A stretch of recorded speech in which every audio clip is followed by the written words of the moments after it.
ನಮಸ್ಕಾರ ವಿದ್ಯಾರ್ಥಿಗಳೇ. ನನ್ನ ಹೆಸರು ಶಿವಕುಮಾರ್ ಸೂರ್ಯವಂಶಿ.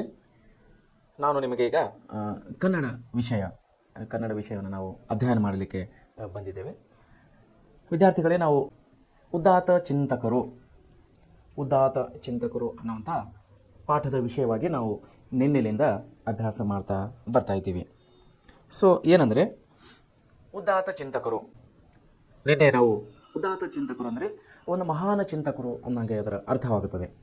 ಮಹಾನ ಚಿಂತನೆ, ಗಂಭೀರ ಚಿಂತನೆ ಅನ್ನುವಂಥ ನಾವು ಅದಕ್ಕೆ ಹಲವು ನಾವು ಅದಕ್ಕೆ ಉದಾಹರಣೆಗಳನ್ನು ಕೊಡ್ಬೋದು. ಉದಾತ್ತ ಚಿಂತಕರು ಅಂದರೆ ಮಹಾನ ಚಿಂತನೆ ಅನ್ನುವಂಥ ಒಂದು ನಾವು ಸಂಕ್ಷಿಪ್ತವಾಗಿ ನಾವು ವಾಕ್ಯವನ್ನು ಇಟ್ಕೋಬಹುದು.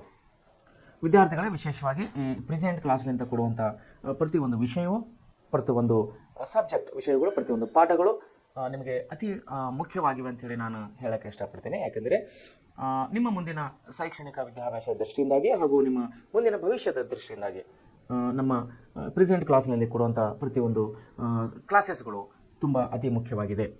ಈ ಪ್ರತಿಯೊಂದು ಪಾಠಗಳು ತಾವು ಮನಸ್ಸು ಕೊಟ್ಟು ಒಳ್ಳೆಯ ರೀತಿಯಲ್ಲಿ ಓದಿ ಎಲ್ಲ ವಿಷಯಗಳನ್ನು ನೆನಪಿನಟ್ಟುಕೊಂಡು ನಿಮ್ಮ ಮುಂದಿನ ಶೈಕ್ಷಣಿಕ ಜೀವನದಲ್ಲಿ ತಾವು ಯಶಸ್ವಿ ಆಗಬೇಕಂತೇಳಿ ನಮ್ಮ ಸಂಸ್ಥೆಯ ಹಾಗೂ ನನ್ನ ವೈಯಕ್ತಿಕ ಉದ್ದೇಶವಾಗಿದೆ ಮಕ್ಕಳೇ. ಸೊ ಈಗ ನಾವು ಪಾಠಕ್ಕೆ ಬರೋಣ. ಉದಾತ್ತ ಚಿಂತನೆಗಳಲ್ಲಿ ನಾವು ನಿನ್ನೆ ಡಾಕ್ಟರ್ ಬಾಬಾ ಸಾಹೇಬ್ ಅಂಬೇಡ್ಕರ್ ವಿಷಯಗಳ ಬಗ್ಗೆ ನಾವು ನಿನ್ನೆ ಅಧ್ಯಯನ ಮಾಡಿದ್ದೇವೆ.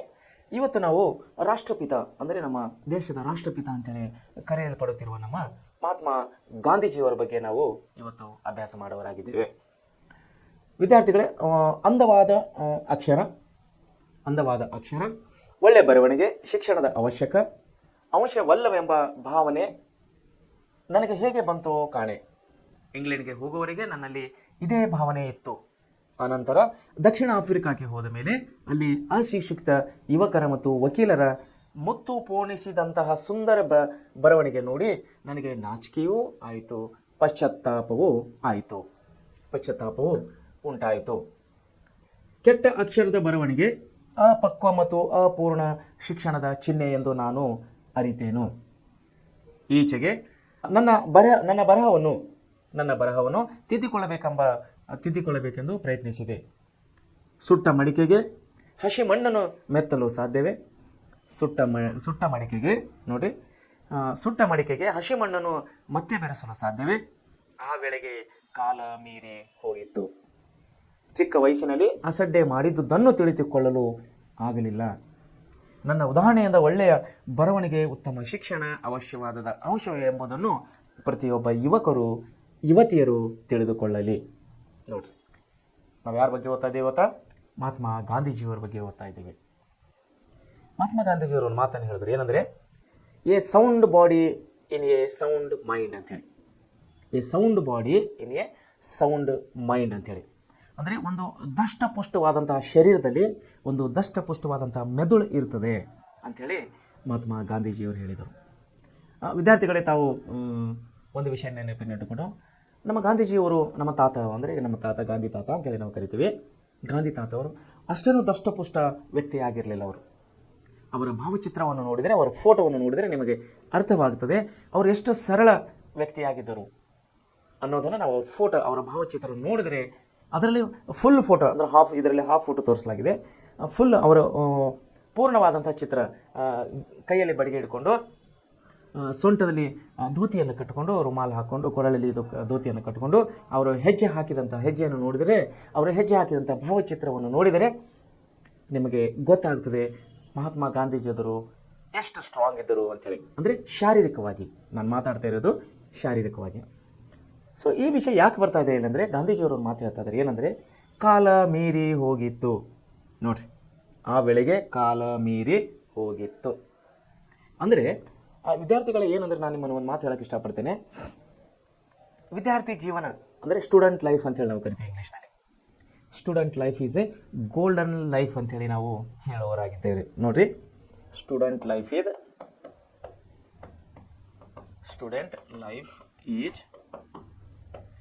Golden life. ಈ ವಿಷಯನ ನಾನು ಯಾಕೆ ಹೇಳ್ತಾ ಇದ್ದೇನೆ ಅಂದರೆ, ಇಲ್ಲಿ ಒಂದು ಅಂಶ ಬಂದದ್ದು ಏನಂದ್ರೆ ಕಾಲ ಮೀರಿ ಹೋಗಿತ್ತು ಅನ್ನೋ ವಿಷಯ ಬಗ್ಗೆ ನಾನು ಇವತ್ತು ನಿಮ್ಮ ಜೊತೆಲಿ ಮಾತಾಡ್ತಿದ್ದೀನಿ. ನಮ್ಮ ಮುಂದೆ ನಮ್ಮ ತಾತ ಅವರು, ಗಾಂಧಿ ತಾತ ಅವರು ಇದ್ದಾರೆ ಭಾವಚಿತ್ರದಲ್ಲಿ. ಕಾಲ ಮೀರಿ ಹೋಗಿತ್ತು ನೋಡಿ, ಒಂದು ವಿಷಯ ಹೇಳೋಕೆ ಇಷ್ಟಪಡ್ತೀನಿ. ಏನಂದರೆ ಆಡಿದ ಮಾತು ಬಿಟ್ಟ ಬಾಣ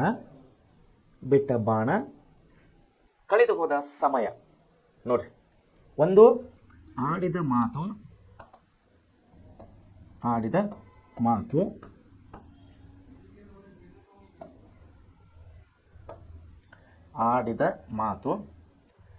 ಬಿಟ್ಟ ಬಾಣ ಹೋದ ಸಮಯ.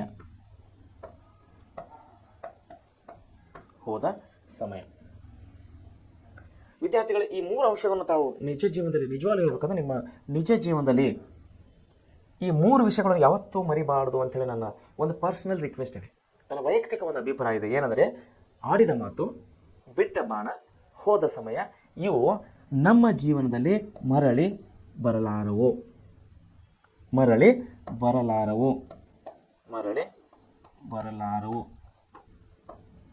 ನಮ್ಮ ಜೀವನದಲ್ಲಿ ಮರಳಿ ಬರೋದಿಲ್ಲ. ಉದಾಹರಣೆಗೆ ಹೇಳ್ತೀನಿ ನೋಡ್ರಿ. ನಿನ್ನೆ ಯಾವ ವಾರ? ನಿನ್ನೆ ಗುರುವಾರ. ನಿನ್ನೆ ತಾರೀಕು ಎಷ್ಟು? ಡೇಟ್ ಎಷ್ಟು? ನಿನ್ನೆ 7ನೇ ತಾರೀಕು, ಹೌದಲ್ಲ? ನಿನ್ನೆ 7 ತಾರೀಕು, ಗುರುವಾರ. ತಿಂಗಳು ಎಷ್ಟನೇ ತಿಂಗಳದು? ಆಗಸ್ಟ್ 8ನೇ ತಿಂಗಳು 2025. ಅಂದರೆ 7/8/2025 ಗುರುವಾರ. ಈ ದಿನ ಅಂದರೆ ಕಳೆದು ಹೋದಂಥ ದಿನ ನಿಮ್ಮ ಜೀವನದಲ್ಲಿ, ನನ್ನ ಜೀವನದಲ್ಲಿ ಪುನಃ ತಿರುಗಿ ಬರುವುದಿಲ್ಲ. ಒಂದು ವೇಳೆ ಬರಬೇಕಾದ್ರೆ ಏನು ಮಾಡಬೇಕು? ನಾವು 100 ವರ್ಷ ಬದುಕಿರಬೇಕು. ಎಷ್ಟು ವರ್ಷ ಬದುಕಿರಬೇಕು? 100 ವರ್ಷ ಬದುಕಿರಬೇಕು. ಆ ಬದುಕಿದ್ದರೂ ಕೂಡ ಅದೇ ತಿಂಗಳು, ಅದೇ ವಾರ ಬರುವುದಿಲ್ಲ. ತಿಂಗಳ ಬರುವುದು, ಡೇಟ್ ಬರುವುದು, ಗುರುವಾರ ಬರುವುದಿಲ್ಲ. 100% ಇವು ಚೆಕ್ ಎನಿ ಟೈಮ್. ಅಂದರೆ ನೀವು ಚೆಕ್ ಮಾಡ್ಬೋದು. ಮುಂದಿನ ಅಂದರೆ 100 ವರ್ಷ ನಂತರ 2025 ಬಿಟ್ಟು 1900, ಈಗ 2025 ಬಿಟ್ಟು 2125ಕ್ಕೆ ಹೋದಾಗ 2125 8ನೇ ತಿಂಗಳು 7ನೇ ತಾರೀಕು ನೀವು ಹೊಡೆದ್ರೆ ನಿಮಗಲ್ಲಿ ಗುರುವಾರ ಬರೋದಿಲ್ಲ. 100% ನೀವು ಚೆಕ್ ಮಾಡ್ಬೋದು. ಅಂದರೆ ನಾನು ಹೇಳೋ ಉದ್ದೇಶ ಏನಂದರೆ ಕಳೆದು ಹೋದ ಸಮಯ, ಬಿಟ್ಟ ಬಾಣ, ಆಡಿದ ಮಾತು. ಈಗ ನಾನು ಸಮಯದ ಬಗ್ಗೆ ಹೇಳ್ತಾ ಇದ್ದೇನೆ. ಕಳೆದು ಹೋದ ಸಮಯ ನಮ್ಮ ಜೀವನದಲ್ಲಿ ಪುನಃ ತಿರುಗಿ ಬರಲಿಕ್ಕೆ ಸಾಧ್ಯನೇ ಇಲ್ಲ. ಸೊ ಏನು ಮಾಡಬೇಕು? ಹೋತಪ್ಪ, ನಿನ್ನೆ ಗುರುವಾರ ದಿನ ನಾವು ಸರಿಯಾಗಿ ಸ್ಟಡಿ ಮಾಡಿಲ್ಲ, ಸರಿಯಾಗಿ ಅಭ್ಯಾಸ ಮಾಡಿಲ್ಲ, ದಿನ ಕಳೆದು ಹೋಗಿದೆ. ದಿನ ನಮ್ಮ ಸಲುವಾಗಿ ನಿಂತದೇನ್ರಿ? ಸ್ಟೂಡೆಂಟ್ಸ್, ನಮ್ಮ ವಿದ್ಯಾರ್ಥಿಗಳು ಇವತ್ತು ಸ್ಟಡಿ ಮಾಡಿಲ್ಲ, ಇವತ್ತಿನ ಸಮಯ ಕಳಿಬಾರ್ದು, ಇವರು ಸ್ಟಡಿ ಮಾಡಿದ್ಮೇಲೆ ನಾವು ಹೋಗೋಣ ಅಂಥೇಳಿ ಸಮಯ ಅನ್ನೋದು ನಮ್ಮ ಸಲುವಾಗಿ, ನಿಮ್ಮ ಸಲುವಾಗಿ ಏನಾದರೂ ನಿಂತಿದೆಯಾ? ನೋ. ಅದು ತನ್ನ ಕೆಲಸ ತಾನು ಮಾಡ್ತಾ ಇದೆ. ಕಾಲಚಕ್ರ ತಿರುಗ್ತಾ ಇದೆ, ನಿಲ್ಲೋದಿಲ್ಲ ಅದು. ಸೊ ನಿನ್ನೆ ಗುರುವಾರ ಕಳೀತು, ಇವತ್ತು ಶುಕ್ರವಾರ ಸಾಯಂಕಾಲ ಬಂದಿದ್ದೀವಿ, ನಾಳೆ ಶನಿವಾರ. ಈ ದಿನಗಳು, ಈ ಸಮಯ, ಈ ಟೈಮ್, ಈ ಡೇಟ್, ಈ ಇಯರ್, ಈ ವರ್ಷ ನಮ್ಮ ಜೀವನದಲ್ಲಿ ಬರುವುದಿಲ್ಲ. ಸೊ ಏನು ಮಾಡಬೇಕು ನಾವು? ಹಾಗಾದರೆ ಬರೋದಿಲ್ಲ ಅಂದರೆ ನಾವು ಏನು ಮಾಡಬೇಕು ಅಂದರೆ ಕೊಟ್ಟಂಥ ಸಮಯವನ್ನು ನಾವು ಒಳ್ಳೆಯ ರೀತಿಯಲ್ಲಿ ಸದುಪಯೋಗ ಮಾಡಿಕೊಳ್ಳಬೇಕು. ಸದುಪಯೋಗ ಅಂತೇಳಿ ನಾವು ಕರಿತೇವೆ. ಸದುಪಯೋಗ. ಈ ನಮಗೆ ಜೀವನದಲ್ಲಿ ಸಿಕ್ಕಂಥ ಈ ಸಮಯದ ನಾವು ಸದುಪಯೋಗವನ್ನು ಮಾಡ್ಕೋಬೇಕು, ದುರುಪಯೋಗ ಮಾಡಿಕೊಳ್ಳಬಾರದು. ನೋಡಿ, ದುರುಪಯೋಗ ಮಾಡಿಕೊಳ್ಳಬಾರದು. ಯಾಕಂದರೆ ಈ ಸಮಯ ನಮ್ಮ ಜೀವನದಲ್ಲಿ, ನಿಮ್ಮ ಜೀವನದಲ್ಲಿ ಪುನಃ ಬರುವುದಿಲ್ಲ. ಸೊ ದೇವರು ಕೊಟ್ಟಂಥ ಸಮಯ, ಇದು ಸಮಯ ಯಾರು ಕೊಟ್ಟಾರಿ? ದೇವರು. ಎಲ್ಲಿ ಕಿರಾಣಿ ಅಂಗಡಿಗೆ ಸಿಗ್ತೀರಿ, ಎಲ್ಲಿ ಬಟ್ಟೆ ಅಂಗಡಿಗೆ ಸಿಗ್ತೀರಿ, ಬುಕ್ ಡೀಪುನಲ್ಲಿ ಸಿಗುತ್ತದ, ಸಿನಿಮಾ ಥಿಯೇಟರ್ನಲ್ಲಿ ಸಿಗುತ್ತದೆ, ಯೂಟ್ಯೂಬ್ನಲ್ಲಿ ಸಿಗುತ್ತದೆ, ಮೊಬೈಲ್ನಲ್ಲಿ ಸಿಗುತ್ತದೆ, ಎಲ್ಲಿ ಸಿಗ್ತದೆ? ಗುಡಿ, ಗುಂಡಾರ, ಮಸೀದಿ, ಮಂದಿರ, ಚರ್ಚ್ ಎಲ್ಲಿ ಸಿಗುತ್ತದೆ? ಇದು ಡಿಸೈಡ್ ಆಗಿದೆ. ನಾವು ಹುಟ್ಟಿದ ದಿವಸನೇ ಡಿಸೈಡ್ ಆಗಿದೆ ನಾವು ಎಷ್ಟು ದಿವಸ ಬದುಕಿರಬೇಕು ಅಂತೇಳಿ. ನೀವು ನಾನು ಹುಟ್ಟಿದ ದಿವಸನೇ ನಮ್ಮದು ಡಿಸೈಡ್ ಆಗಿದೆ. ನಮ್ಮ ವಯಸ್ಸು, ಆಯುಷ್ಯ ಡಿಸೈಡ್ ಅವತ್ತೇ ಆಗಿದೆ. ನಮ್ಮ ಆಯುಷ್ಯ ಎಷ್ಟು, ನಾವು ಎಷ್ಟು ವರ್ಷ ಬದುಕು ಇರೋರಾಗಿದ್ದೇವೆ. ಸೊ ಇನ್ನು ಮುಂದೆ ಚೇಂಜ್ ಮಾಡೋಕ್ಕೆ ಬರೋದಿಲ್ಲ ಅದು. ಬಿಕಾಸ್ ಅದು ಅವನ ಕೈಯಲ್ಲಿದೆ, ಅದು ನಿಮ್ಮ ಕೈಯಲ್ಲಿಲ್ಲ, ನನ್ನ ಕೈಯಲ್ಲಿಲ್ಲ. ಸೊ ವಿದ್ಯಾರ್ಥಿಗಳೇ, ನಾನು ಹೇಳೋ ಉದ್ದೇಶವೇನೆಂದರೆ ಸಿಕ್ಕಂಥ ಸಮಯವನ್ನು ನಾವು ಸದುಪಯೋಗ ಪಡಿಸಿಕೊಳ್ಳಬೇಕು ವಿನ ದುರುಪಯೋಗ ಪಡಿಸಿಕೊಳ್ಳಬಾರದು. ವಿಶೇಷವಾಗಿ ವಿದ್ಯಾರ್ಥಿ ಜೀವನವನ್ನು ನೋಡಿ, ಇಲ್ಲಿ ಏನು ಹೇಳ್ತಾ ಇದ್ದಾರೆ ಅಂದರೆ ಅಂದವಾದ ಅಕ್ಷರ ಒಳ್ಳೆ ಬರವಣಿಗೆ, ಅಂದವಾದ ಅಕ್ಷರ ಅಂದ ಬರವಣಿಗೆ ಶಿಕ್ಷಣದ ಅವಶ್ಯಕತೆ ಅಂಶ. ಶಿಕ್ಷಣ ಯಾಕೆ ಬೇಕ್ರಿ ಮನುಷ್ಯನಿಗೆ? ನಾವು ನಿನ್ನೆ ಮೊನ್ನೆ ಬಡತನ, ಅನಕ್ಷರತೆ, ಜಾತೀಯತೆ, ದೇಶದ ಸಮಸ್ಯೆಗಳ ಬಗ್ಗೆ ನಾವು ಪಟ್ಟಿ ಮಾಡಿದಾಗ ಅಲ್ಲಿ ಬಂದಿತ್ತು ಏನು ಬಂದಿತ್ತು? ಶಿಕ್ಷಣದಿಂದ ಏನೇನು ಶಿಕ್ಷಣ ಇಲ್ಲ ಮನುಷ್ಯನಿಗೆ ಅಂದರೆ ಏನೇನು ಸಮಸ್ಯೆಗಳು ಬರ್ತಾ ಇವೆ ಅನ್ನೋದು, ಏನೇನು ಸಮಸ್ಯೆಗಳಿದೆ ಅನ್ನೋದು ನಾವು ದೊಡ್ಡ ಪಟ್ಟಿಯನ್ನೇ ನೋಡಿದ್ದೇವೆ ನಿನ್ನೆ ಮೊನ್ನೆ ಪಾಠದಲ್ಲಿ. ಸೊ ಅದಕ್ಕಾಗಿ ಏನಂತಿದ್ದಾರೆ ಗಾಂಧೀಜಿಯವರಲ್ಲಿ, ಅಂದವಾದ ಅಕ್ಷರ, ಒಳ್ಳೆಯ ಬರವಣಿಗೆ, ಶಿಕ್ಷಣದ ಅವಶ್ಯಕ ಇವೆಲ್ಲ ಅಂಶಗಳು ಭಾವನೆ ನನಗೆ ಹೇಗೆ ಬಂತು ಕಾಣಿ, ನನಗೆ ಬಂತು ಹೇಗೆ ಗೊತ್ತಿಲ್ಲ. ಇಂಗ್ಲೆಂಡಿಗೆ ಹೋಗೋವರೆಗೆ ನನ್ನಲ್ಲಿ ಭಾವನೆ ಇತ್ತು. ಅನಂತರ ದಕ್ಷಿಣ ಆಫ್ರಿಕಾಗೆ ಹೋದ ಮೇಲೆ ಅಲ್ಲಿನ ಸುಶಿಕ್ಷಿತ ಯುವಕರ ಮತ್ತು ವಕೀಲರ ಮುತ್ತು ಪೋಣಿಸುತ್ತಿದ್ದಂಥ ಸುಂದರ ಬರವಣಿಗೆ ನೋಡಿ ನನಗೆ ನಾಚಿಕೆ ಮತ್ತು ಪಶ್ಚಾತ್ತಾಪ ಎರಡೂ ಆಯಿತು. ಯಾರಿಗೆ? ಗಾಂಧೀಜಿಯವರಿಗೆ. ಮನುಷ್ಯನಿಗೆ ಪಶ್ಚಾತ್ತಾಪ ಯಾವಾಗ ಆಗುತ್ತೆ ಹೇಳ್ರಿ? ಕಳೆದುಕೊಂಡಾಗ.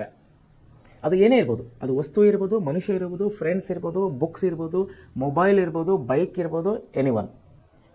ಯಾವುದೇ ಒಂದು ವಸ್ತು, ಯಾವುದೇ ಒಂದು ಸಂಬಂಧವನ್ನು ಕಳೆದುಕೊಂಡಾಗ ಮನುಷ್ಯನಿಗೆ ಪಶ್ಚಾತ್ತಾಪ ಆಗುತ್ತದೆ. ಕಳೆದುಕೊಂಡಾಗ ಮಾತ್ರ. ಇದ್ದಾಗ ನಮ್ಮ ಎದುರುಗಡೆ ಇದ್ದಾಗ ಪಶ್ಚಾತ್ತಾಪ ಆಗೋದಿಲ್ಲ. ಆ ವಸ್ತುವಿನ ಬೆಲೆ ಕೂಡ ಮನುಷ್ಯನಿಗೆ ಕಾಣುವುದಿಲ್ಲ. ಆ ವಸ್ತುವಿನ ಬೆಲೆ ಕಾಣಬೇಕಂದ್ರೆ ಅವನು ಕಳ್ಕೊಂಡಾಗ ಮಾತ್ರ ಆ ವಸ್ತುವಿನ ಬೆಲೆ ಗೊತ್ತಾಗುತ್ತದೆ. ಉದಾಹರಣೆಗೆ ಹೇಳಬೇಕಾದ್ರೆ ನಮ್ಮ ಹತ್ರ ಬೈಕ್ ಇರ್ತದೆ. ಒಂದು ಬೈಕ್ ಇದ್ದಾಗ ನಾವು ಚೆನ್ನಾಗಿ ಇಟ್ಕೊಳ್ಳೋದಿಲ್ಲ, ಅದನ್ನು ಡೈಲಿ ನಾವು ಶುಚಿ ಮಾಡೋದಿಲ್ಲ, ಡೈಲಿ ಕ್ಲೀನ್ ಮಾಡೋದಿಲ್ಲ, ಚೆನ್ನಾಗಿ ಸರ್ವಿಸಿಂಗ್ ಮಾಡೋದಿಲ್ಲ, ಅದನ್ನು ನೋಡೋದಿಲ್ಲ. ಯಾಕೆ? ಅದು ನಮ್ಮನ್ನು ಹೊತ್ಕೊಂಡು ತಿರುಗ್ತದೆ. ನಾವೆಲ್ಲ ಕಿಕ್ ಹೊಡೆದೇವೆ, ಪೆಟ್ರೋಲ್ ಹಾಕ್ತೀವಿ, ನಡೀತು. ಆದರೆ ಬೈಕ್ ಕಳುವಾದಾಗ, ಅಥವಾ ಬೈಕ್ ಪಂಕ್ಚರ್ ಆದಾಗ, ಅಥವಾ ಬೈಕ್ ಕೆಟ್ಟು ಹೋದಾಗ, ಅಥವಾ ಬೈಕ್ ಟೋಟಲಿ ನಾವು ಕಳ್ಕೊಂಡಾಗ ಬೈಕ್ ಬೆಲೆ ಗೊತ್ತಾಗ್ತದೆ. ಅಪ್ಪ ನಮಗೆ ನಡಿಲಿಕ್ಕಾಗಲ್ಲ, ಬೈಕ್ ಇದ್ದಾಗ ನಾವು ಅದರ ವ್ಯವಸ್ಥೆ, ಅದರ ಸಂರಕ್ಷಣೆಯನ್ನು ನಾವು ಮಾಡಲಿಲ್ಲ ಅನ್ನುವಂಥ ಪಶ್ಚಾತ್ತಾಪವನ್ನು ನಿಮಗೆ ಮತ್ತು ನನಗೆ ಆಗ್ತದೆ. ಆದರೆ ಇಲ್ಲಿ ಗಾಂಧೀಜಿಯವರು ಏನು ಹೇಳ್ತಾ ಇದ್ದಾರೆ? ಇಂಗ್ಲೆಂಡಿನ ಹೋದಾಗ ಇವ್ರಿಗೆ ಗೊತ್ತಾಗಿಲ್ಲ ಬರವಣಿಗೆ, ಅಕ್ಷರ, ಬೆಲೆ ಎಲ್ಲ. ಇಂಗ್ಲೆಂಡಿಂದ ಯಾವಾಗ ದಕ್ಷಿಣ ಆಫ್ರಿಕಾಗೆ ಇವರು ಹೋದರು, ಅಲ್ಲಿ ಏನು ಮಾಡ್ತಾ ಇದ್ದಾರೆ ಅಂತ, ಅಲ್ಲಿ ವಕೀಲರು ಮತ್ತು ಯುವಕರು ಮುತ್ತು ಪೋಣಿಸಿದಂಥ ಅಕ್ಷರಗಳಿದ್ದು ಅವ್ರದ್ದು. ಮುತ್ತು ಪೋಣಿಸಿದಂಥ, ಮುತ್ತು ಅಂದ್ರೆ ಗೊತ್ತಲ್ಲ, ಹೇಳ್ತೇವೆ ಡೈಮಂಡ್, ಬಂಗಾರದಂಥ ಮುತ್ತಿನಂಥ ಅವ್ರ ಅಕ್ಷರಗಳಿದ್ದಂಥವು. ಸುಂದರ ಬರವಣಿಗೆ ನೋಡಿ ಅವರಿಗೆ, ನಮ್ಮ ಗಾಂಧೀಜಿ ತಾತಾಗ ಏನಾಯ್ತಂತ, ಒಂದು ಪಶ್ಚಾತ್ತಾಪ ಆಯಿತು, ನಾಚಿಕೆನೇ ಆಯಿತು, ಎರಡನೇದು ಪಶ್ಚಾತ್ತಾಪ ಆಯಿತು ಅವರಿಗೆ. ಕೆಟ್ಟ ಅಕ್ಷರದ ಬರವಣಿಗೆ, ಅಪಕ್ವ ಮತ್ತು ಅಪೂರ್ಣದ ಶಿಕ್ಷಣ ಚಿಹ್ನೆ ಎಂದು ಎಂದೂ ನಾನು ಅರಿತೇನು. ಈಚೆಗೆ ನನ್ನ ಬರಹವನ್ನು ತಿದ್ದಿಕೊಳ್ಳಬೇಕೆಂದು ಪ್ರಯತ್ನಿಸಿದೆ. ನೋಡಿರಿ, ಯಾವಾಗ ಇವರು ಲಂಡನ್ಗೆ ಯಾವಾಗ ಹೋಗಿದ್ದರು? ಇದಕ್ಕೆ ಬ್ಯಾರಿಸ್ಟರ್ ಓದ್ಲಿಕ್ಕೆ ಹೋಗಿದ್ದರು ಗಾಂಧೀಜಿಯವರು. ವಕೀಲ ಕೋರ್ಸನ್ನು ಓದ್ಲಿಕ್ಕೆ ಹೋಗಿದ್ದರು. ಆವಾಗ ನಮ್ಮ ದೇಶದಲ್ಲಿ ವಕೀಲ ಕೋರ್ಸ್ಗಳು, ಕಾಲೇಜುಗಳು ಇದ್ದಿಲ್ಲ.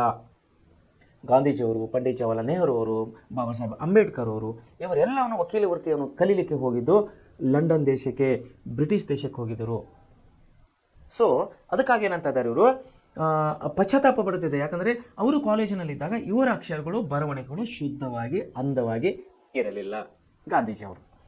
ಆದರೆ ಏನಾಗಿತ್ತು, ಅಷ್ಟರ ಒಳಗೆ ಏನಾಗಿತ್ತು ಅಂದ್ರೆ, ಸುಟ್ಟ ಮಡಿಕೆಗೆ ಹಸಿ ಮಣ್ಣನ್ನು ಮೆತ್ತಲು ಸಾಧ್ಯವೇ? ನೋಡ್ರಿ, ಸುಟ್ಟ ಮಡಿಕೆಗೆ ಅಂದ್ರೆ, ಮಡಿಕೆ ಅಂದ್ರೆ ಗೊತ್ತಲ್ಲ, ಗಡಿಗೆ ನೀರನ್ನು ತುಂಬಿಡ್ತೀವಲ್ಲ ಬೇಸಿಗೆಯಲ್ಲಿ, ಎಷ್ಟು ಕೋಲ್ಡ್ ನೀರು ಸಿಗ್ತದೆ ನಮ್ಗೆ, ಒಳ್ಳೆ ತಂಪಾದ ನೀರನ್ನು ಕುಡಿಯೋಕ್ಕೆ ಸಿಗುತ್ತದೆ. ಏನಂತ ಇದ್ದಾರೆ ಗಾಂಧೀಜಿಯವರಲ್ಲಿ, ಮಣ್ಣು ಹೇಗೆ ಮಾಡ್ತಾನೆ ಕುಂಬಾರ? ಬೇರೆ ಮಣ್ಣನ್ನು ತಂದು ಅದಕ್ಕೆ ರುದ್ದಿ, ತೋಯಿಸಿ, ಮಿಕ್ಸಿಂಗ್ ಎಲ್ಲ ಮಾಡಿ, ಅದು ಯಾವ ರೀತಿ ಹದ ಮಾಡಿ ಮಾಡಿ ಮಾಡಿ ಅದಕ್ಕೆ ಆಕಾರ ಮಾಡಿ, ಮಣ್ಣಿನಿಂದ ಆಕಾರ ಮಾಡಿ, ಅದನ್ನು ಹಸಿ ಮಾಡಿ, ಅದನ್ನು ಆಮೇಲೆ ಒಣಗಿಸಿ, ಆಮೇಲೆ ಬೆಂಕಿಯಲ್ಲಿ ಸುಟ್ಟಿದ ಮೇಲೆ ಅದು ಪಕ್ಕಾ ಮಡಿಕೆ ಆಗ್ತದೆ. ಒಂದು ವೇಳೆ ಮಡಿಕೆ ಆದಮೇಲೆ ಮತ್ತೆ ಅದಕ್ಕೆ ನಾವು ಮಣ್ಣನ್ನು ಲೇಪನ ಮಾಡ್ಬೋದಾ, ಮಣ್ಣನ್ನು ಹಚ್ಬೋದಾ?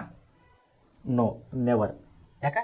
ಹಿಡ್ಕೊಳ್ಳಲ್ಲ, ಅದು ಆಲ್ರೆಡಿ ಸುಟ್ಟು ಗಟ್ಟಿಯಾಗಿಬಿಡ್ತದು ಮಡಿಕೆ. ಆದರೆ ಹಸಿ ಮಣ್ಣು ಕಚ್ಚಾ ಇದೆ, ಅದು ಹಸಿ ಮಣ್ಣಾಗಿದ್ದರಿಂದ ಸುಟ್ಟ ಮಡಿಕೆ ಹಸಿ ಮಣ್ಣನ್ನು ಹಿಡ್ಕೊಳ್ಳೋದಿಲ್ಲ. ಅದನ್ನೇ ಹೇಳ್ತಾರೆ, ಏನಂತಾರೆ, ಹಸಿ ಮಣ್ಣನ್ನು ಮೆತ್ತಲು ಸಾಧ್ಯವೇ ಸುಟ್ಟ ಗಡಿಗೆಗೆ? ಅಂದರೆ ಏನಾಗಿದೆ, ಸುಟ್ಟ ಗಡಿಗೆ ಆಗಿದೆ ಇವರ ಅಕ್ಷರಗಳು. ಅಂದರೆ ಸಮಯ ಮೀರಿ ಹೋಗಿದೆ. ಚಿಕ್ಕವರಿದ್ದಾಗ ಯಾವ ಒಳ್ಳೆ ಅಕ್ಷರಗಳನ್ನು, ದುಂಡವಾದ ಅಕ್ಷರಗಳನ್ನು ಕಲಿಬೇಕು, ಆವಾಗ ಕಲ್ತಿಲ್ಲ. ಈಗ ಕಾಲೇಜ್ ಬಂದು ಬ್ಯಾರಿಸ್ಟರ್ ಮುಗಿಸಿ, ವಕೀಲ್ ಕೋರ್ಸ್ ಮುಗಿಸಿ ದಕ್ಷಿಣ ಆಫ್ರಿಕಾಕ್ಕೆ ಹೋಗಿದ್ದಾರೆ ಇವರು, ಅಲ್ಲಿನ ಸಮಸ್ಯೆಯನ್ನು ಅಧ್ಯಯನ ಮಾಡಲಿಕ್ಕೆ. ಈಗ ಬರೀಲಿಕ್ಕಾಗುತ್ತೆ ಅವರಿಗೆ. ಅದನ್ನೇ ಹೇಳ್ತಾರೆ, ಸುಟ್ಟ ಮಡಿಕೆಗೆ ನಾವು ಹಸಿ ಮಣ್ಣನ್ನು ಮೆತ್ತಲಿಕ್ಕೆ ಸಾಧ್ಯವೇ? ಆ ವೇಳೆಗೆ ಕಾಲ ಮೀರಿ ಹೋಗಿತ್ತು. ಅಲ್ಲಿವರೆಗೆ ಏನಾಗಿತ್ತು ಅವ್ರದ್ದು, ಕಾಲ ಮೀರಿ ಹೋಗಿತ್ತು. ನನ್ನ ಉದಾಹರಣೆಗೆ ಒಳ್ಳೆಯ ಬರವಣಿಗೆ, ಉತ್ತಮ ಶಿಕ್ಷಣ ಅವಶ್ಯವಾದ ಅಂಶ ಎಂಬುದನ್ನು ಪ್ರತಿಯೊಬ್ಬ ಯುವಕರು, ಯುವತಿಯರು ತಿಳಿದುಕೊಳ್ಳಲಿ ಅಂತೇಳಿ ಗಾಂಧೀಜಿಯವರು ಹೇಳ್ತಾ ಇದ್ದಾರೆ. ಏನು ಹೇಳ್ತಾ ಇದ್ದಾರೆ ನೋಡಪ್ಪ, ನಾವು ತಪ್ಪಿದ್ದೀವಿ, ನಾವು ಸಮಯ ಕಳ್ಕೊಂಡಿದ್ದೀವಿ.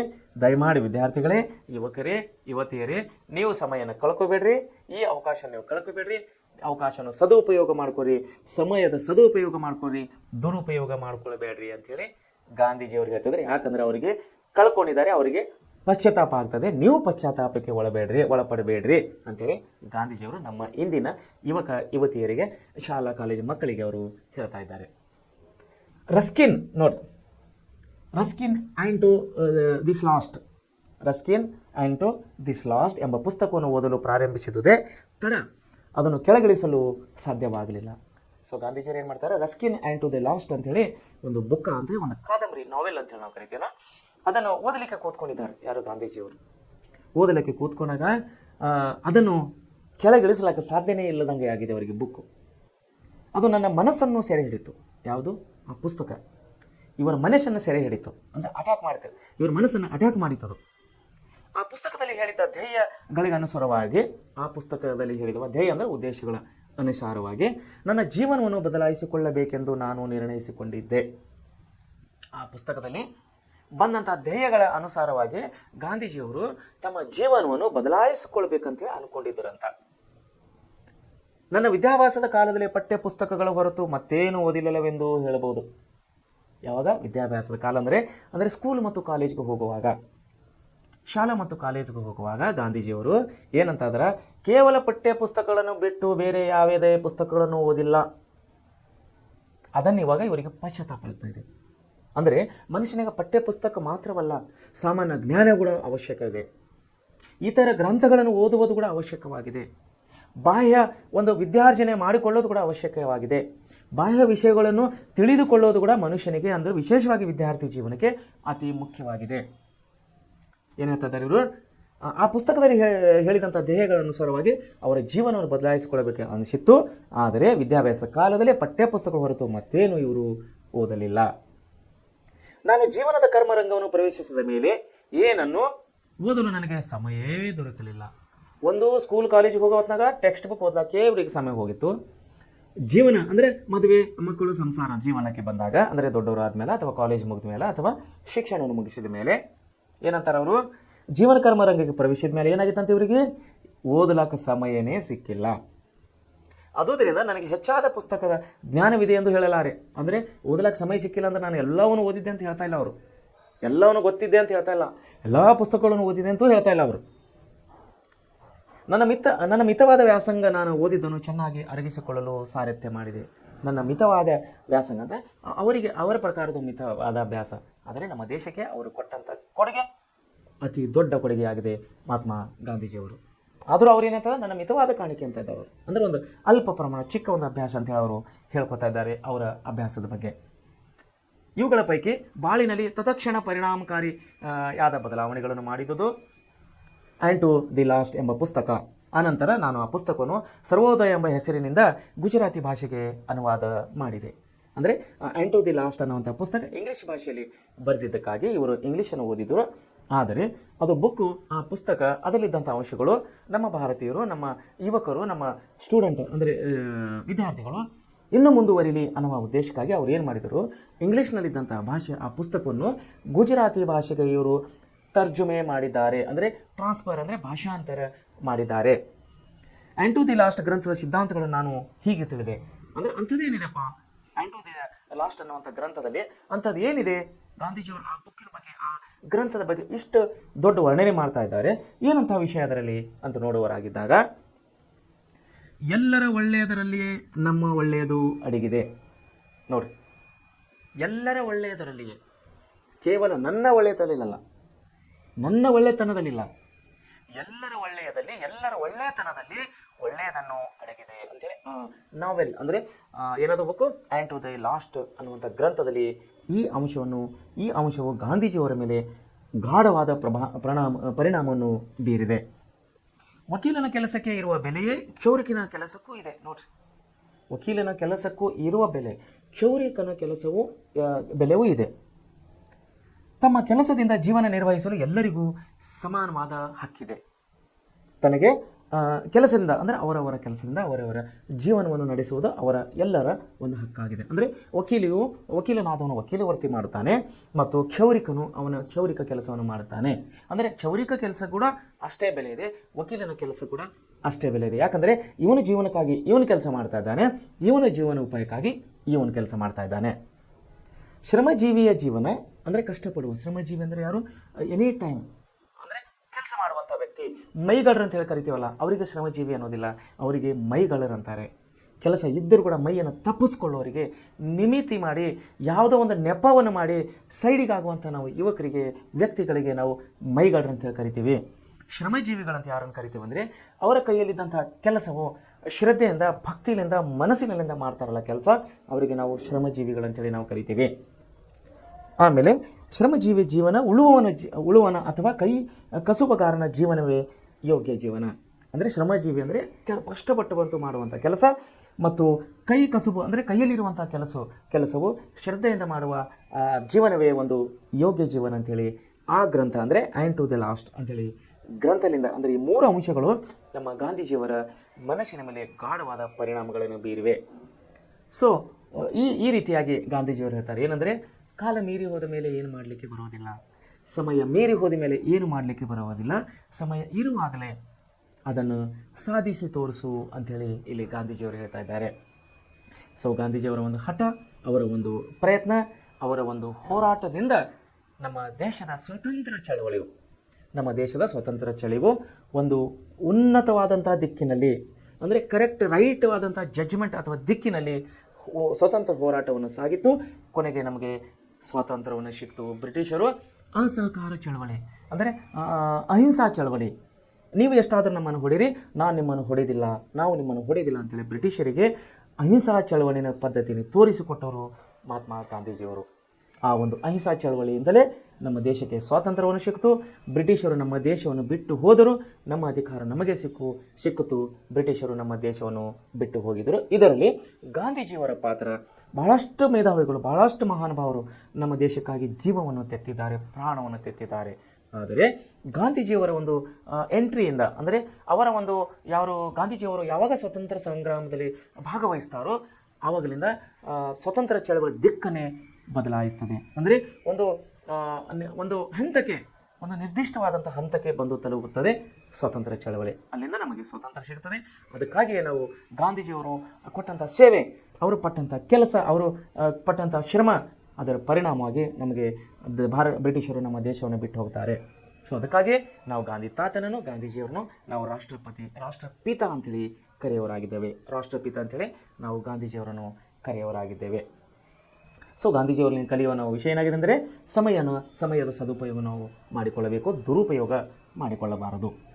ಓಕೆ, ನಾವು ಇನ್ನೊಂದು ಮಹಾನ್ ಉದಾತ್ತ ಚಿಂತಕರ ಬಗ್ಗೆ ನಾವು ಇನ್ನೊಬ್ಬರ ಬಗ್ಗೆ ನೋಡುವರಾಗಿದ್ದೇವೆ. ಏನಂದರೆ, 3ನೇದಾಗಿ ಸ್ವಾಮಿ ವಿವೇಕಾನಂದರು. 3ನೇ ಉದಾತ್ತ ಚಿಂತಕರು.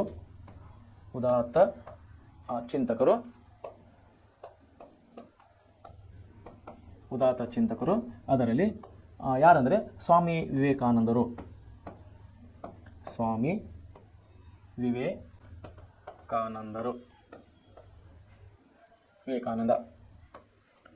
ಸೊ ಇಷ್ಟೊತ್ತುವರೆಗೆ ನಾವು ಗಾಂಧೀಜಿಯವರ ಬಗ್ಗೆ ಓದಿದ್ವಿ. ನಿನ್ನೆ ನಾವು ಡಾಕ್ಟರ್ ಬಾಬಾ ಸಾಹೇಬ್ ಅಂಬೇಡ್ಕರ್ ಅವರ ಬಗ್ಗೆ ಓದಿದ್ದೀವಿ. ಇವಾಗ ನಾವು ಉದಾತ್ತ ಚಿಂತಕರಲ್ಲಿ ಪ್ರಮುಖರಾದರಂತಲ್ಲಿ ಸ್ವಾಮಿ ವಿವೇಕಾನಂದರ ಬಗ್ಗೆ ನಾವು ತಿಳಿದುಕೊಳ್ಳುವರಾಗಿದ್ದೇವೆ. ಸೊ ವಿದ್ಯಾರ್ಥಿಗಳೇ, ಸ್ವಾಮಿ ವಿವೇಕಾನಂದರು ಯಾರಿಗೂ ಗೊತ್ತಿಲ್ಲ ಹೇಳ್ರಿ? ಸ್ವಾಮಿ ವಿವೇಕಾನಂದರು ಯಾರಿಗೂ ಗೊತ್ತಿಲ್ಲ. ಅವರು ಒಂದು ಹೇಳಿದಂಥ ಮಾತು ಏನೆಂದರೆ, ಅವರ ಒಂದು ವಾಕ್ಯ ಒಂದು ಪ್ರಮುಖವಾದಂಥ, ಸ್ವಾಮಿ ವಿವೇಕಾನಂದ ಅಂದರೆ ಪಟ್ ಅಂತ ಒಂದು ತಲೆಗೆ ಬರುವ ಒಂದು ಅಕ್ಷರ ಏನಂದರೆ, ಎದ್ದೇಳಿರಿ, ಗುರಿ ಮುಟ್ಟೋವರೆಗೆ ನಿಲ್ಲಬೇಡ್ರಿ. ಈ ವಾಕ್ಯವನ್ನು ಹೇಳಿದವರು ಯಾರು? ಸ್ವಾಮಿ ವಿವೇಕಾನಂದವರು. ಇವರಿಗೆ ನಾವು ಯುವಕರ ಕಣ್ಮಣಿ ಅಂತೇಳಿ ನಾವು ಕರಿತೀವಿ. ಅಂದರೆ ನಮ್ಮ ದೇಶದ ಯುವಕರ ಬಗ್ಗೆ ಇವರಿಗೆ ತುಂಬ ಚಿಂತೆ ಇತ್ತು. ಯಾಕಂದರೆ ಇಂದಿನ ಯುವಕರು ನಾಳಿನ ನಾಯಕರು, ನಮ್ಮ ದೇಶದ ಭವಿಷ್ಯ ಇವರು ಹಾಳಾದರೆ, ಅಂದರೆ ನಮ್ಮ ದೇಶದ ಯುವಕರು ಹಾಳಾದರೆ ನಮ್ಮ ದೇಶ ಹಾಳಾದಂಗೆ, ಯುವಕರು ಸುಧಾರಣೆ ಆದರೆ ನಮ್ಮ ದೇಶ ಸುಧಾರಣೆ ಆದ ಹಾಗೆ ಅಂಥೇಳಿ ಸ್ವಾಮಿ ವಿವೇಕಾನಂದರ ಒಂದು ಚಿಂತನೆಯಾಗಿತ್ತು. ಅದಕ್ಕಾಗಿ ಅವರು ಹೇಳಿದರು, ಯುವಕರೇ ಎದ್ದೇಳಿರಿ, ಗುರಿ ಮುಟ್ಟುವವರೆಗೆ ನಿಲ್ಲಬೇಡ್ರಿ. ಸೊ ಅದಕ್ಕಾಗಿ ಸ್ವಾಮಿ ವಿವೇಕಾನಂದರು ಒಂದು ಯುವಕರ ಸ್ಫೂರ್ತಿ ಅಂತೇಳಿ ನಾವು ಕರಿತೀವಿ. ಅದಕ್ಕಾಗಿಯೇ ನಮ್ಮ ಭಾರತ ಸರ್ಕಾರವು ಜನವರಿ 12ನೇ ತಾರೀಕಿನಿಂದ ಜನವರಿ 12ನೇ ತಾರೀಕಿನಿಂದ ಜನವರಿ 17ನೇ ತಾರೀಕುವರೆಗೆ ಯುವ ಸಪ್ತಾಹ ಅಂತೇಳಿ ನಾವು ಸರ್ಕಾರದಿಂದ ಆಚರಣೆ ಮಾಡ್ತೀವಿ. ಯುವ ಸಪ್ತಾಹ ಇದು ಜನವರಿ 12ರಿಂದ 17ನೇ ತಾರೀಕುವರೆಗೆ, 12, 13, 14, 15, 16, 17, 17ನೇ ತಾರೀಕುವರೆಗೆ, ಅಂದರೆ ಒಂದು ವಾರದವರೆಗೆ. ಸಪ್ತಾಹ ಅಂದರೆ ಒಂದು ವಾರ, ಅಂದರೆ 7 ದಿವಸ ಅಂತ ಅರ್ಥ. ಇದು 7 ದಿವಸ ಅಂದರೆ ಒಂದು ವಾರ ಅಂತೇಳಿ ನಾವು ಕರಿತೀವಿ. ಜನವರಿ 12ರಿಂದ 17ವರೆಗೆ ನಾವು ಯುವ ಸಪ್ತಾಹವನ್ನು ಸ್ವಾಮಿ ವಿವೇಕಾನಂದರ ಹೆಸರಿನಲ್ಲಿ, ಅವರ ಒಂದು ಜನ್ಮ ದಿನಾಚರಣೆ ಅವರ ಹೆಸರಿನಲ್ಲಿ ನಾವು ಯುವ ಸಪ್ತಾಹವನ್ನು ನಮ್ಮ ಸರ್ಕಾರದ ಪರವಾಗಿ, ಅಂದರೆ ರಾಜ್ಯ ಸರ್ಕಾರ ಮತ್ತು ಕೇಂದ್ರ ಸರ್ಕಾರದ ಪರವಾಗಿ ಎಲ್ಲ ಇಲಾಖೆಗಳಲ್ಲಿ, ಎಲ್ಲ ರಾಜ್ಯಗಳಲ್ಲಿ ಆಚರಿಸುವಂಥ ಹಬ್ಬ ಯುವ ಸಪ್ತಾಹ, ಯೂತ್ ಫೆಸ್ಟಿವಲ್ ಅಂತೇಳಿ. ಸೊ ಅದ್ರ ಬಗ್ಗೆ ನಾವು ಈಗ ನೋಡಬೇಕಾದ್ರೆ, ದೇಶದ ಭಾಷೆಯಲ್ಲಿ ಜನರಿಗೆ ಭಾವನೆಗಳನ್ನು ನೀಡಿ ಅವರು ವಿಷಯ ಗ್ರಹಣ ಮಾಡಿಕೊಳ್ಳುವರು. ಆದರೆ ಅವರಿಗೆ ಮತ್ತೊಂದು ಅವಶ್ಯಕತೆ ಇದೆ, ಏನಂದರೆ ಅದು ಸಂಸ್ಕೃತಿ. ಅದನ್ನು ಇಂಗ್ಲೀಷ್ ನಾವು ಕಲ್ಚರ್ ಅಂತ ಹೇಳಿ ಕರಿತೀವಿ. ನೀವು ಅವರಿಗೆ ಇದನ್ನು ಕೊಡುವ ತನಕ, ಅಂದರೆ ಸಂಸ್ಕೃತಿಯನ್ನು ಕೊಡುವ ತನಕ ಅವರ ಪ್ರಗತಿ ಸ್ಥಿರವಾಗಲಾರದು. ಯಾರದು? ನಮ್ಮ ಯುವ ಪೀಳಿಗೆ. ಸಂಸ್ಕೃತಿ ಮಾತ್ರ ಆಘಾತವನ್ನು ಸಹಿಸಬಲ್ಲದು. ಕೇವಲ ಜ್ಞಾನ ರಾಶಿಗೆ ಅದನ್ನು ಎದುರಿಸುವ ಶಕ್ತಿ ಅಲ್ಲ, ಜಗತ್ತಿಗೆ ಜ್ಞಾನ ರಾಶಿಯನ್ನೇ ಕೊಡಬಹುದು. ಆದರೆ ಅದುದರಿಂದ ಹೆಚ್ಚು ಪ್ರಯೋಜನವಿಲ್ಲ. ಸಂಸ್ಕೃತಿಯು ರಕ್ತದಲ್ಲಿ ಹರಿಬೇಕು. ಆಧುನಿಕ ಕಾಲದಲ್ಲಿ ಬೇಕಾದಷ್ಟು ಜ್ಞಾನ ಸಂಪತ್ತನ್ನು ಪಡೆದ ದೇಶಗಳನ್ನು ನೋಡಿರುವೆವು. ಆದರೆ ಅದರಿಂದ ಏನು ಪ್ರಯೋಜನ? ಅವರು ಕಾಡು ಜನರಂತೆ ಇರುವವರು, ಅವರಲ್ಲಿ ಸಂಸ್ಕೃತಿನೇ ಇಲ್ಲ. ಸೊ ಏನಾಗಿದೆ ಇಲ್ಲಿ? ಏನು ಹೇಳ್ತಾ ಇದ್ದಾರೆ ಸ್ವಾಮಿ ವಿವೇಕಾನಂದರು? ಜಗತ್ತಿನ ಎಲ್ಲ ನಾಗರಿಕರು, ಎಲ್ಲ ದೇಶಗಳು ಜೀವನವನ್ನು ಮಾಡ್ತಾ ಇದ್ದಾರೆ, ಆದರೆ ಅವರಿಗೆ ಸಂಸ್ಕೃತಿ ಗೊತ್ತಿಲ್ಲ. ಮೊದಲನೇದಾಗಿ ಅವರಿಗೆ ಸಂಸ್ಕೃತಿಯನ್ನು ಗೊತ್ತು ಮಾಡಬೇಕು, ವಿಶೇಷವಾಗಿ ಯುವ ಪೀಳಿಗೆಗೆ. ಅದಕ್ಕಾಗಿ ಅವರು ಹೇಳ್ತಾ ಇರ್ತಾರೆ, ಸಂಸ್ಕೃತಿ ಇಲ್ಲದ ಜೀವನ ಅದು ಹೇಗೆ ಜೀವನ? ಒಳ್ಳೆಯ ಜೀವನಕ್ಕಾಗಿ ಅವರಿಗೆ ಒಳ್ಳೆಯ ಸಂಸ್ಕೃತಿಯನ್ನು ಕಲಿಸಿಕೊಡುವುದೇ ಒಂದು ಒಳ್ಳೆಯ ಜೀವನ, ಒಳ್ಳೆಯ ಸಂಸ್ಕೃತಿ ಅಂತೇಳಿ ಸ್ವಾಮಿ ವಿವೇಕಾನಂದ ಅವರು ಹೇಳ್ತಾ ಇದ್ದಾರೆ. ಅವ್ರು ಏನಂತಾರೆ ನೋಡ್ರಿ, ಒಂದು ವೇಳೆ ಮನುಷ್ಯನ ಹತ್ರ ಸಂಸ್ಕೃತಿನೇ ಇಲ್ಲ ಅಂದರೆ ಅವರು ಹೇಗಿರ್ತಾರಂತೆ? ಕಾಡು ಜನರ ಹಾಗೆ ಇರ್ತಾರಂತೆ. ಮನುಷ್ಯನಿಗೆ ಸಂಸ್ಕೃತಿನೇ ಗೊತ್ತಿಲ್ಲ. ಇವಾಗ ಕೂಡ ನೋಡಿ, ಹಿರಿಯರು ಬೈತಿರ್ತಾರೆ, ಏನಪ್ಪ ನಿನ್ನ ಸಂಸ್ಕೃತಿ? ಹೇಗೇನಪ್ಪ? ಹೀಗೆ ಮಾತಾಡೋದ, ಹೀಗೆ ಹೋಗೋದ, ಹೀಗೆ ಬೈಕ್ ನಿಲ್ಸೋದ, ಏನಪ್ಪ ನಿನ್ನ ಸಂಸ್ಕೃತಿ ಅಂದರೆ ಏನಪ್ಪ ನಿನ್ನ ಕಲ್ಚರ್, ಏನೇನು ಬುದ್ಧಿ ಅನ್ನ. ಅದನ್ನೇ ಸ್ವಾಮಿ ವಿವೇಕಾನಂದರು ಹೇಳ್ತಾ ಇದ್ದಾರೆ. ನಮ್ಮ ಶಾಸ್ತ್ರಗಳಲ್ಲಿ ಹುದುಗಿರುವ ಮಠ ಅರಣ್ಯಗಳಲ್ಲಿ ಅಡಗಿರುವ ಕೆಲವೇ ವ್ಯಕ್ತಿಗಳ ಸೊತ್ತಾಗಿರುವ ಆಧ್ಯಾತ್ಮಿಕ ರತ್ನಗಳನ್ನು ದೇಶದ ಭಾಷೆಗಳ ಮೂಲಕ ಜನರಿಗೆ ಪ್ರಚಾರವಾಗಬೇಕು. ನೋಡಿ, ಇದನ್ನು ಮಾತು ಕೇಳಿ, ದೇಶದ ಪ್ರಚಾರ ಎಲ್ಲಂದ್ರೆ ಹುದುಗಿರುವ ಮಠ ಮತ್ತು ಅರಣ್ಯಗಳಲ್ಲಿ ಹುದುಗಿರುವ ಸಂಸ್ಕೃತಿ. ಈ ವಾಕ್ಯವನ್ನು ಕೇಳಿ ನನಗೆ ಇನ್ನೊಂದು ವಿಷಯ ನೆನಪಾಗ್ತಾ ಇದ್ದಾರೆ. ಏನಂದರೆ, ನಮ್ಮ ದೇಶದಲ್ಲಿ ಜಾತೀಯತೆಯನ್ನು ದೂರ ಆಗಬೇಕು, ನಮ್ಮ ದೇಶದಲ್ಲಿ ಮೇಲ್ಜಾತಿ ಕೆಳಜಾತಿಯನ್ನು ದೂರ ಆಗಬೇಕಂದ್ರೆ ನಮ್ಮ ವಿಶ್ವಗುರು ಬಸವಣ್ಣನವರು ಹೇಳಿದ ಹಾಗೆ, ಜಗದ್ಗುರು ಬಸವಣ್ಣನವರು ಹೇಳಿದ ವಾಕ್ಯವನ್ನು ನಾವು ಮೊನ್ನೆ ಒಬ್ಬರು ಸ್ವಾಮೀಜಿಯವರು ಪ್ರವಚನದಲ್ಲಿ ಕೇಳಿದ್ದೀವಿ. ಅವರು ಪ್ರವಚನದಲ್ಲಿ ಏನು ಹೇಳ್ತಾ ಇದ್ರು? ನಮ್ಮ ಸ್ವಾಮೀಜಿಗಳು, ನಮ್ಮ ಗುರುಗಳು, ನಮ್ಮ ಸಂತರು ಮೊದಲನೆಯದಾಗಿ ಮಠವನ್ನು ಬಿಟ್ಟು ಹೊರಗೆ ಬರಬೇಕು. ಮಠವನ್ನು ಬಿಟ್ಟು ಹೊರಗೆ ಬಂದು ಸಮಾಜದಲ್ಲಿ ತುಳಿತಕ್ಕೆ ಒಳಗಾದಂಥವರನ್ನು ನಾವು ಬೆರೆಯಬೇಕಾಗಿದೆ. ಅವರನ್ನು ನಮ್ಮ ಸಮಾಜದಲ್ಲಿ ನಾವು ಸೇರಿಸಿಕೊಳ್ಳಬೇಕಾಗಿದೆ. ಮೇಲು ಕೀಳು ಎಂಬ ಭಾವನೆಯನ್ನು ತೆಗೆದು ಹಾಕಬೇಕಾಗಿದೆ. 12ನೇ ಶತಮಾನದಲ್ಲಿ ಬಸವಣ್ಣನವರು ಹಾಕಿಕೊಟ್ಟ ಸಮಾನತೆ ಹಾದಿಯಲ್ಲಿ ನಾವು ಸಾಗಬೇಕಾಗಿದೆ.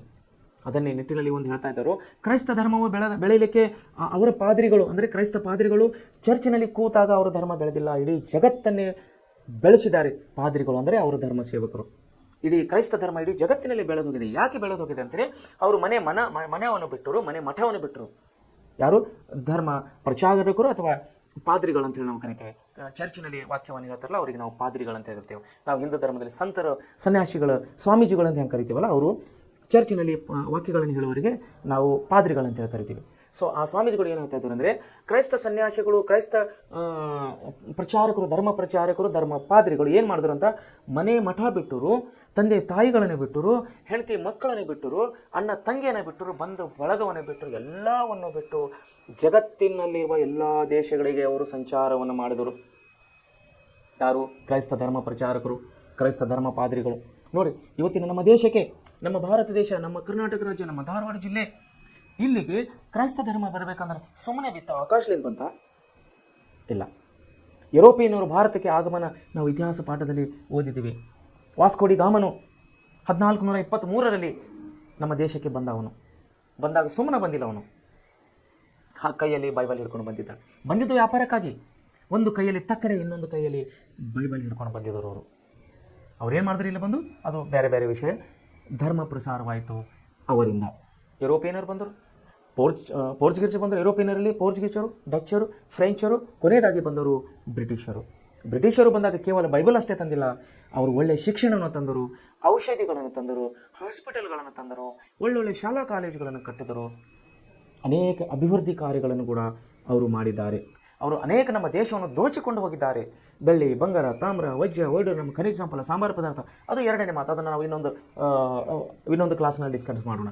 ಆದರೆ ಇಲ್ಲಿ ಯಾಕೆ ಬಂತು ಈ ಮಾತಂದರೆ, ಧರ್ಮ ಪ್ರಚಾರಕ ಅವ್ರು ಏನು ಹೇಳ್ತಾ ಇದ್ದಾರೆ ಇಲ್ಲಿ, ನಮ್ಮ ಶಾಸ್ತ್ರಗಳೆಲ್ಲ ಹುದುಗಿರುವ ಮಠ ಮತ್ತು ಅರಣ್ಯಗಳಲ್ಲಿ ಅಡಗಿದೆ ಅಂಥೇಳಿ.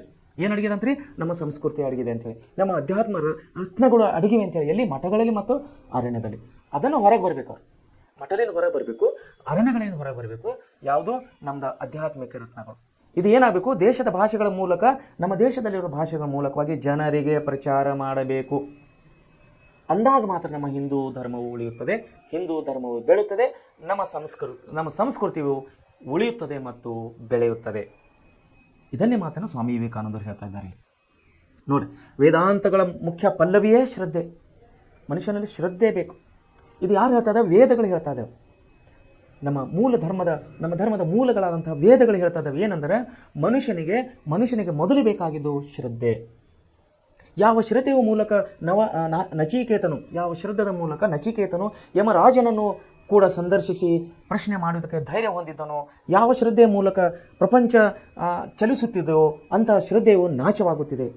ಇವತ್ತಿಗೆ ಆ ಸಂಸ್ಕೃತಿಯು ನಾಶವಾಗ್ತಾ ಇದೆ, ಆ ಶ್ರದ್ಧೆ ನಾಶವಾಗ್ತಿದೆ, ಆ ಧೈರ್ಯ ನಾಶವಾಗ್ತಾ ಇದೆ. ಇದರ ಪರಿಹಾರಕ್ಕಾಗಿ ಮೊದಲು ಆತ್ಮಜ್ಞಾನದ ಪ್ರಚಾರವಾಗಬೇಕು. ನೋಡ್ರಿ, ಎಷ್ಟು ಸುಂದರವಾದಂಥ ಅಂಶಗಳನ್ನು ನಮಗೆ ಸ್ವಾಮಿ ವಿವೇಕಾನಂದ ಹೇಳ್ತಾ ಇದ್ದಾರೆ ಇಲ್ಲಿ. ಯಾರೂ ದುರ್ಬಲರಲ್ಲ ನೋಡ್ರಿ, ಯಾರೂ ದುರ್ಬಲರಲ್ಲ, ಯಾರೂ ವೀಕ್ನೆಸ್ ಅಲ್ಲ. Anyone not person is A not A weakness, we are all the strong persons. ಆತ್ಮ ಸರ್ವಶಕ್ತ. ನೋಡ್ರಿ, ಆತ್ಮನ ಸರ್ವಶಕ್ತ ಇದೆ. ಸರ್ವಜ್ಞ ಹೇಳ್ತಾ ಇದ್ದಾರೆ, ಸರ್ವಜ್ಞ ಹೇಳಿ. ನೋಡ್ರಿ, ಹೇಳ್ರಿ, ಯಾರಿಗೂ ಮಣೆಬೇಡ್ರಿ. ನಿಮ್ಮಲ್ಲಿರುವ ಭಗವಂತನನ್ನು ವ್ಯಕ್ತಗೊಳಿಸಿ, ನಿಮ್ಮಲ್ಲಿದ್ದಂಥ ಭಗವಂತನ ವ್ಯಕ್ತಗೊಳಿಸಿ ಅದನ್ನು ಅಲ್ಲಗಳೆಬೇಡ್ರಿ. ಹೇಳಿ, ದುರ್ಬಲತೆಯ ಪರವಶತೆಯಿಂದ ಪಾರಾಗುವುದಕ್ಕೆ ಮಾರ್ಗ ನಿಮ್ಮ ಶಾಸ್ತ್ರಗಳಲ್ಲಿಯೇ ಇದೆ. ನೋಡಿ, ನಿಜವಾದ ಆತ್ಮನ ವಿಷಯವನ್ನು ನೀವು ಕೇಳಿ ಇತರರಿಗೆ ಬೋಧಿಸಿರಿ. ನಿದ್ರಿಸುವವರನ್ನು ಎಬ್ಬಿಸಿರಿ. ನೋಡ್ರಿ, ನಾನು ಮೊದಲೇ ಹೇಳಿದೆ, ಏಳಿರಿ, ಎದ್ದೇಳಿರಿ, ಎಚ್ಚರಾಗಿರಿ, ನಿಮ್ಮ ಗುರಿಯನ್ನು ಮುಟ್ಟುವವರೆಗೆ ನೀವು ನಿಲ್ಲಬೇಡ್ರಿ ಅಂತೇಳಿ. ಅದನ್ನೇ ಹೇಳ್ತಾ ಇದ್ದಾರೆ. ಏನು ಹೇಳ್ತಾ ಇದ್ದಾರೆ? ನಿದ್ರಿಸುವವರನ್ನು ಎಚ್ಚರಿಸಿರಿ, ಎಬ್ಬಿಸಿರಿ. ಅವರು ಹೇಗೆ ಜಾಗೃತರಾಗುತ್ತಾರೆ ಎಂಬುದನ್ನು ನೋಡ್ರಿ, ಅವ್ರು ಹೆಂಗೆ ಎಚ್ಚರ ಆಗ್ತಾರೆ ಎಂಬುದನ್ನು ನೋಡ್ರಿ. ಆಗ ಶಕ್ತಿ ಬರುವುದು, ಮಹಿಮೆ ಬರುವುದು, ಶ್ರೇಯಸ್ಸು ಬರುವುದು, ಪಾವಿತ್ರ್ಯ ಬರುವುದು. ಈಗ ನಿದ್ರೆ ಮಾಡಿರುವ ಜೀವ ಜಾಗೃತವಾಗಿ ಕಾರ್ಯೋನ್ಮುಖವಾಗುವಾಗ ಅವನಲ್ಲಿ ಎಲ್ಲ ಕಲ್ಯಾಣ ಗುಣಗಳು ಬರುವವು. ನೋಡ್ರಿ, ನಿಮ್ಮ ದೇಶ ಮತ್ತು ಇಡೀ ಜಗತ್ತಿನ ಕಲ್ಯಾಣ ನಿಮ್ಮ ಮೇಲೆ ನಿಂತಿದೆ. ನಿಮ್ಮ ದೇಶ ಮತ್ತು ಇಡೀ ಜಗತ್ತಿನ ಕಲ್ಯಾಣ ನಿಮ್ಮ ಮೇಲೆ ನಿಂತಿದೆ ಎಂದು ಭಾವಿಸಿ ಕಾರ್ಯೋನ್ಮುಖರಾಗಿ ವೇದಾಂತದ ಸಂದೇಶವನ್ನು ಪ್ರತಿ ಮನೆಗೂ ಸಾರಿರಿ. ಪ್ರತಿಯೊಂದು ಆತ್ಮದಲ್ಲಿರುವ ಸುಪ್ತ ಪಾವಿತ್ರ್ಯವನ್ನು ಜಾಗೃತಗೊಳಿಸಿರಿ. ಅನಂತರ ನೀವು ಎಷ್ಟೇ ಅಲ್ಪವನ್ನು ಸಾಧಿಸಿದರೂ ನೀವು ಒಂದು ದೊಡ್ಡ ಮಹಾ ಆದರ್ಶಕ್ಕಾಗಿ ಬಾಳಿ ದುಡಿದು ಮಡಿದಿರಿ ಎಂಬ ತೃಪ್ತಿಯಾದರೂ ಇರುತ್ತದೆ. ಏನಂತಾನೆ? ನೀವು ಸತ್ತಾಗ, ಅಂದರೆ ಮನುಷ್ಯನು ಸತ್ತಾಗ, ಅಂದರೆ ಯುವಕರು ಸತ್ತಾಗ, ನೀವು ಮಾಡಿದಂಥ ಕೆಲಸವು ನಿಮ್ಮ ಹೆಸರನ್ನು ಉಳಿಸುತ್ತದೆ, ನೀವು ಮಾಡಿದಂಥ ಕಾರ್ಯವು ನಿಮ್ಮ ಹೆಸರನ್ನು ಉಳಿಸುತ್ತದೆ ಅಂತ ಹೇಳ್ತಾ ಇದ್ದಾರೆ. ಅನಂತರ ಈ ಆತ್ಮದ ನಂತರ ಶಕ್ತಿಯನ್ನು ಭೌತಿಕ ಪ್ರಪಂಚದ ಮೇಲೆ ಬೀರಿದರೆ ಹಲವು ಭೌತಿಕ ಬೆಳವಣಿಗೆಗಳಾಗುವವು. ಆಲೋಚನಾ ಪ್ರಪಂಚದ ಮೇಲೆ ಬೀರಿದರೆ ಬುದ್ಧಿ ತನ್ನ ಪರಾಕಾಷ್ಠೆಯನ್ನು ಮುಟ್ಟುವುದು. ತನ್ನ ಮೇಲೆ ಅದನ್ನು ಬೀರಿಕೊಂಡರೆ ಮಾನವನನ್ನು ದೇವನನ್ನಾಗಿ ಮಾಡಬಹುದು. ಮೊದಲು ನಾವು ದೇವರಾಗೋಣ, ಅನಂತರ ಇತರರು ದೇವರಾಗಲು ಅವರಿಗೆ ಸಹಾಯ ಮಾಡೋಣ. ಆದ್ದರಿಂದ ಆರ್ಯಮಾತೆ ಪುತ್ರಿರ ಎಚ್ಚರಗೊಳ್ರಿ, ಎದ್ದೇಳ್ರಿ, ಸೋಮಾರಿಗಳಾಗಬೇಡ್ರಿ, ಗುರಿಯು ದೊರಕುವವರಿಗೆ ನಿಲ್ಲಬೇಡ್ರಿ. ನೋಡ್ರಿ, ಎಷ್ಟು ಸುಂದರವಾದಂಥ ವಾಕ್ಯಗಳನ್ನು ಹೇಳ್ತಾ ಇದ್ದಾರೆ ನಮ್ಮ ದೇಶದ ಯುವಕರಿಗೆ. ಏನು ಹೇಳ್ತಾ ಇದ್ದಾರೆ ಅವರು? ಮೊದಲು ನಾವು ದೇವರಾಗೋಣ, ಇನ್ನೊಬ್ಬರಿಗೆ ದೇವರಾಗೋದು ಮಾಡೋದು ಆಮೇಲೆ. ಫಸ್ಟ್ ಏನಂತಾರೆ? ಮಾನವನು ದೇವನಾಗಿ ಮಾಡುವುದು ಮೊದಲು ನಾವು ದೇವರಾಗೋಣ, ಅನಂತರ ಇತರರು ದೇವರಾಗಲು ಅವರಿಗೆ ಸಹಾಯ ಮಾಡೋಣ. ಆದರೆ ಏನಂತಾರೆ ಮುಂದೆ? ಆರ್ಯಮಾತೆಯ ಪುತ್ರರಿರ, ಆರ್ಯಮಾತೆ ಅಂದರೆ ಆರ್ಯ ಸಮಾಜದ ಭಾಗವಾಗಿರುವಂಥ ನಮ್ಮ ಸ್ವಾಮಿ ವಿವೇಕಾನಂದವರು. ಅದಕ್ಕಾಗಿ ಅವರು ಇಡೀ ಸಮಾಜಕ್ಕೆ ಏನು ಅಂತ ಕರೀತಾ ಇದ್ದಾರೆ? ಆರ್ಯ ಸಮಾಜದ ಪುತ್ರಿಯರ ಎಚ್ಚರಗೊಳ್ರಿ, ಎದ್ದು ಹೇಳ್ರಿ. ಸೋಮಾರಿಗಳಾಗಬೇಡ್ರಿ. ಆಮೇಲೆ ಗುರಿಯ ದೊರಕುವರೆಗೆ, ಗುರಿ ಮುಟ್ಟುವರೆಗೆ ನೀವು ನಿಲ್ಲಬೇಡ್ರಿ. ಅಂದರೆ ಸೋಮಾರಿಗಳಾಗಬೇಡ್ರಿ ಅಂದರೆ ಸಮಯದ ಸದುಪಯೋಗ ಪಡಿಸಿಕೊಡ್ರಿ, ದುರುಪಯೋಗ ಪಡಿಸಿಕೊಳ್ಳಬೇಡ್ರಿ. ನಾನು ಮುಂಚೆ ಕೂಡ ನಿಮ್ಗೆ ಒಳ್ಳೆ ರೀತಿಯಲ್ಲಿ ಎಕ್ಸ್ಪ್ಲೈನ್ ಮಾಡಿದ್ದೇನೆ. ಸಮಯದ ಸದುಪಯೋಗನ ಪಡಿಸ್ಕೋಬೇಕಾಗಿದೆ ನಾವು. ಒಂದು ವೇಳೆ ನಾವು ದುರುಪಯೋಗ ಪಡಿಸಿಕೊಂಡ್ರೆ ನಾವೇ ಸೋಮಾರಿ ಆಗ್ತೀವಿ. ಅಂದರೆ ಮೊದಲು ನಾವೇ ದೇವರಾಗೋದಿಲ್ಲ, ನಾವು ಇನ್ನೊಬ್ಬರನ್ನು ದೇವರು ಮಾಡೋದು ಹೇಗೆ ಸಾಧ್ಯ ಅಂಥೇಳಿ ಇಲ್ಲಿ ನಮಗೆ ಸ್ವಾಮಿ ವಿವೇಕಾನಂದರು ಎಷ್ಟು ಸ್ಪಷ್ಟವಾಗಿ ಒಳ್ಳೆ ರೀತಿಯಲ್ಲಿ ಹೇಳ್ತಿದ್ದಾರೆ ನೋಡ್ರಿ. ಆತ್ಮೀಯ ಯುವಕರೇ, ವಿದ್ಯಾರ್ಥಿ ಮಿತ್ರರೇ, ನಾವೆಲ್ಲರೂ ಗಾಂಧೀಜಿ, ಅಂಬೇಡ್ಕರ್, ಸ್ವಾಮಿ ವಿವೇಕಾನಂದರ ಆದರ್ಶಗಳನ್ನು ನಮ್ಮ ಜೀವನದಲ್ಲಿ ರೂಢಿಸಿಕೊಳ್ಳೋಣ. ಇದೇ ಕ್ಷಣದಿಂದ, ಇದೇ ಸಮಯದಿಂದ ನಾವು ಬದಲಾಗೋಣ, ಏಳೋಣ, ಎದ್ದೇಳೋಣ, ಎಚ್ಚರಾಗೋಣ. ನಮ್ಮ ಗುರಿ ಮುಟ್ಟುವವರೆಗೆ ನಾವು ನಿಲ್ಲೋದು ಬೇಡ. ಇದೇ ಒಂದು ನಮ್ಮ ದಿನನಿತ್ಯದ ವಾಕ್ಯವನ್ನು ಮಾಡಿಕೊಳ್ಳೋಣ. ವಿದ್ಯಾರ್ಥಿಗಳಿಗೆ ನಿಮಗೆ ಒಳ್ಳೆಯದಾಗಲಿ ಅಂಥೇಳಿ ನಾನು ಇದೇ ಸಮಯದಲ್ಲಿ ನೀವು ನಿಮ್ಮ ಜೀವನದಲ್ಲಿ ಯಶಸ್ವಿ ಆಗಿರಿ ಅಂತೇಳಿ ನಾನು ಹಾರೈಸುವನಾಗಿದ್ದೇನೆ. ಧನ್ಯವಾದಗಳು.